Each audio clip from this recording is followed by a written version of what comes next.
In life, we often think we know who to trust. Friends, family, even people who claim to be professionals. But sometimes, the people you trust the most are the ones who can hurt you the deepest. This is a story about betrayal, deceit, and the sweet taste of revenge. Meet Sarah. A hard-working, determined woman in her early 30s. She had a simple dream, a dream that seemed harmless, a goal that should have brought her joy. She wanted a car. Not just any car, but a car that symbolized her independence, her years of sacrifice, and her hard-earned freedom, something she could call her own. Little did she know that her dream was about to turn into a nightmare. A nightmare orchestrated by people who smiled in her face while hiding their lies behind polished words, flashy promises, and slick contracts. What she didn't realize was that this nightmare would push her to discover a side of herself she never knew existed, a side smart, patient, and unyielding. A side that would plan a revenge so precise, so satisfying, it would leave everyone who doubted her speechless. Sarah didn't come from a wealthy family. Her life wasn't glamorous. No shortcuts. No easy wins. Everything she had, she earned with hard work. Every morning followed the same routine. The alarm rang, she got up, took a deep breath, and reminded herself why she was doing this. Some days she was tired. Some days she was overwhelmed. But quitting was never an option. At work, people saw her as reliable. The kind of employee who stayed late, covered extra shifts, and never complained. While others went home, Sarah stayed behind, chasing a future only she believed in, and that future had a name. Her own car. To Sarah, a car wasn't just transportation. It was freedom. Freedom from crowded buses, missed rides, and the constant dependence on others. Every month, she saved whatever she could. She skipped dinners out. She postponed shopping. Every dollar had a purpose. And every time she counted that money, a quiet smile appeared on her face. She was getting closer. After months of sacrifice, Sarah finally made a decision. The waiting was over.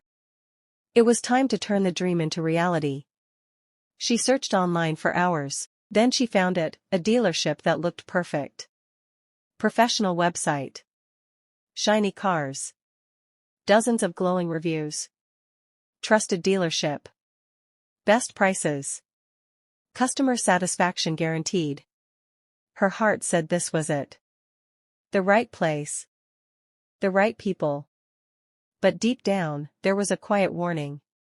A small voice reminding her to be careful. To read every line. To ask every question. Excitement, however, spoke louder than caution. She booked an appointment and decided to visit the dealership the very next day. She had no idea that this simple decision would become one of the most important lessons of her life. The dealership looked exactly like it did online. Clean floors. Bright lights. Rows of polished cars reflecting perfection. Everything about the place was designed to inspire trust. For a moment, Sarah felt relieved. Maybe she had worried for nothing. Maybe this really was the right decision. That's when she met Tom. He was confident. Friendly. The kind of man who knew exactly how to talk to people.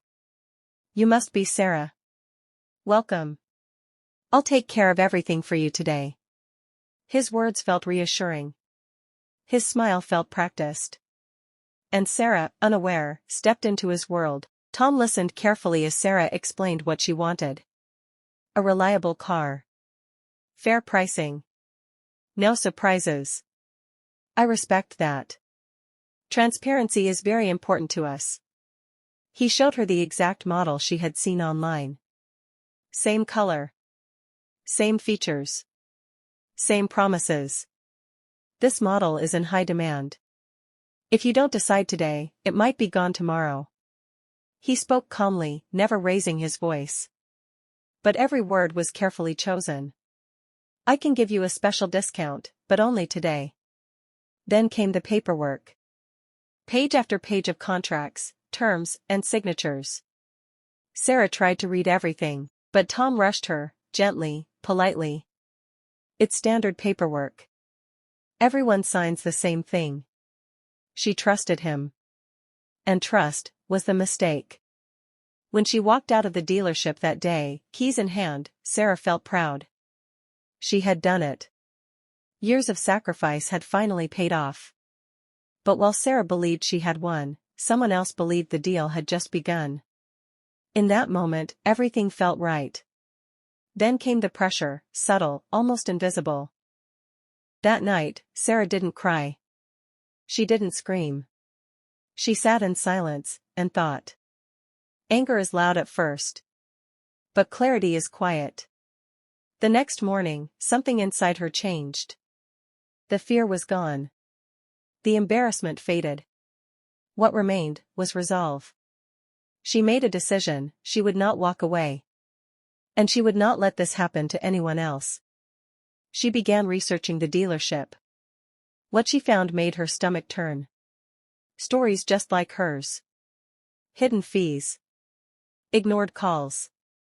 Customers blamed for contracts they were rushed into signing. Pause. This wasn't a mistake, it was a system.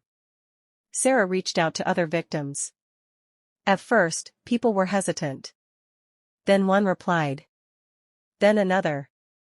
Each story confirmed what she already knew. She studied consumer protection laws. She learned her rights. She learned their obligations.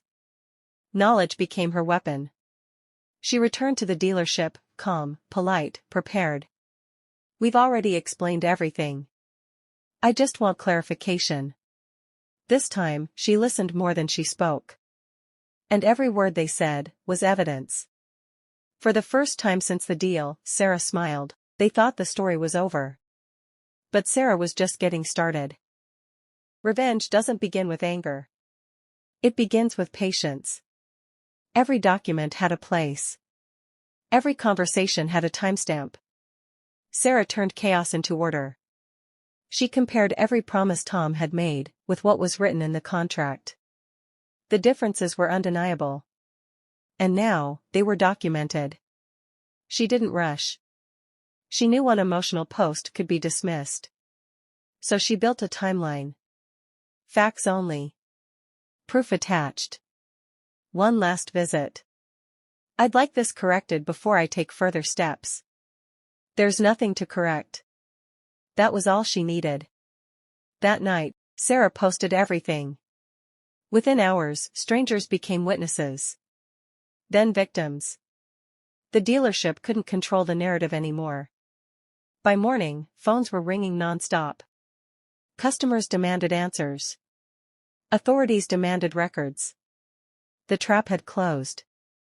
When truth is exposed, silence becomes impossible. By sunrise, the dealership's name was everywhere. Local media picked up the story. Consumer protection agencies issued statements. What Sarah started alone had become a public reckoning. For the first time, the dealership called her. We'd like to discuss a resolution. Power had changed hands. Refunds were issued. Fees were reversed. Inspections uncovered violations. Employees were questioned. The smile was gone. So was the confidence. Quiet. Actions have echoes. Sarah didn't celebrate, she felt something better. Relief. The car was finally hers, on honest terms. And more importantly, so was her peace. If this story taught you anything, let it be this: silence protects wrongdoing. Truth protects people. If you've ever been wronged, know this: you are not powerless. If you stayed till the end, thank you for listening. Please like this video, subscribe to the channel, and share this story, because awareness is the strongest form of justice.